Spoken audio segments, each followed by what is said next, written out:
Okay, January reading wrap up. This is my first time doing a reading wrap up video versus a post, so bear with me. I promise it will get better, but feel free to leave any feedback, but here we go. So for the month of January, I read 11 books. 9 of them were newbies and 2 of them were rereads. Rereading Fourth Wing and Iron Flame like the rest of the world, preparing for Onyx Storm. I started off the month reading an arc by Helena Hunting, Chase Lovett Wants Me. I have read quite a few of Helena Hunting's books before, and I am definitely a sucker for hockey romance, which was exactly what this was. Like all of Helena Hunting's books, I was laughing out loud. They are super sweet, super spicy, and this one takes place on a college grounds.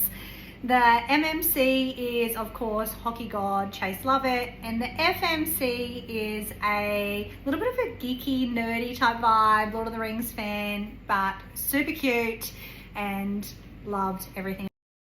Next in the month, I picked up the Ravenhood Trilogy by Kate Stewart. Now, I went into this quite blind, and I'm so glad that I did. So it's Flock, Exodus, and The Finish Line. It was quite suspenseful, but the main concept of all of the series is it's about Cecilia's romantic journey with 3 of the male main characters. And no, it's not a white choose. There is one person chosen by the end, but very, very morally grey heroes. As I said, vigilante, suspense, emotional. I shed actual tears over these books. If you want to pick them up, which I highly recommend you do, try and go into them blind. Try not to see anything on socials before you do, because as soon as you pick them up, you will not put them down. I promise. Amazing. I then picked up the Lights Out by Nevessa Allen. I've seen this all over socials, and I'm glad that I read it. It was a 5-star read for me.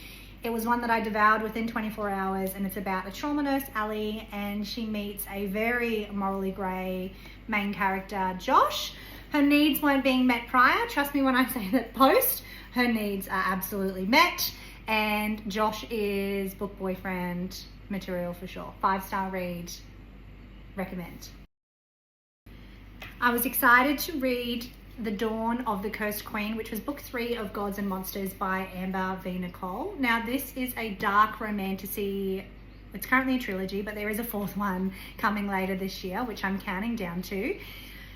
In this romantasy, the big difference is the female character is actually the villain versus the male. So she's the morally grey one, Diana, and Sam Keel, he is a god in every which way of the word. 5 stars, loved it. Thank you, Amber V. Nicole. Bring on book 4 later this year.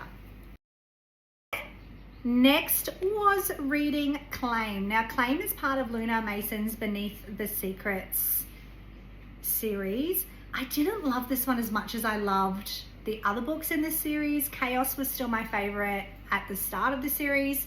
If you love a dark mafia romance, then you are absolutely going to love this. However, for me, I wasn't emotionally connected to the characters as much as I was towards the start of the series in the first 2 books, especially Chaos, but still a really great read by Luna Mason. Finally, Onyx Storm blessed all of our mailboxes or Kindle downloads. I downloaded it at midnight on release day, and then I also ordered the shelf trophy to go on the bookshelf. So sorry, hubby. And incredible. Loved it. Fourth Wing was still my favorite out of this trilogy so far, and Rebecca has said we are not getting the next book until 2027. I die. But was a great rekindling after Iron Flame. Iron Flame, in my opinion, wasn't as strong as Fourth Wing, but Onyx Storm definitely is. Another hockey romance, and it was The Puck Chase. This is the 3rd installment in the GN Wright series. Was awesome. It is a MM romance, so a little bit different to your usual or my usual taste in books. However, didn't disappoint. It was great. Thanks so much, GN Wright.